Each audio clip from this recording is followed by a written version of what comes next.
আসসালামু আলাইকুম, কেমন আছেন সবাই? রাত 1:30 বাজে। আমাকে একটা বিশেষ ইম্পর্টেন্ট কাজ করতে হইতেছে। আর শুরুতে বলে রাখি, আমার প্রচুর ঠান্ডা লাগছে প্লাস জ্বর, যার কারণে আমার ভয়েসটা হয়তো ক্লিয়ার আসবে না। এই জন্য আমি আন্তরিকভাবে দুঃখিত। এখানে আমি প্রায় 6-7 কেজি মতো গরুর মাংস রান্না করছি। আর এখানে 4টা বড় সাইজের দেশি মুরগি। অবশ্যই এগুলা আমার নিজের জন্য না, আমার হাজব্যান্ডের জন্য বাহিরে পাঠাবো। একজন ভাইয়া যাবে, তো উনি এগুলো নিয়ে যাবেন। আমি খুবই দুঃখিত যে রেসিপিটা আমি দিতে পারি নাই, কারণ আমার ছোট ছেলে খুবই জ্বর, খুবই অসুস্থ। তাকে রেখে আমার 1 সেকেন্ডও ওঠা সম্ভব হয়নি।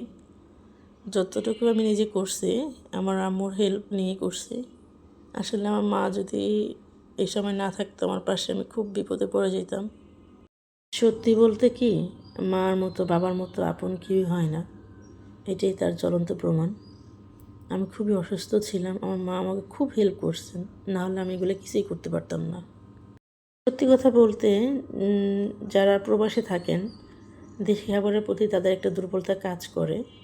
এটা রেডি হয়ে গেছে, আমি এখন এটা ডিপ করার জন্য ডিপ ফ্রিজে রেখে দেবো। আমার খুব খারাপ লাগতেছে যে আমি পুরোটা খাবার দিতে পারি নাই, ওয়েট বেশি হওয়ার কারণে। তাই কিছুটা খাবার রেখে দিতে হয়েছে, কারণ যিনি নেবেন ওই ভাইয়ারও কিছু সামান ছিল। যাই হোক, এক লাস্ট আমি দিতে পারছি খাবারটা, এটাই আল্লাহর কাছে লাখো কোটি শুকরিয়া, আলহামদুলিল্লাহ।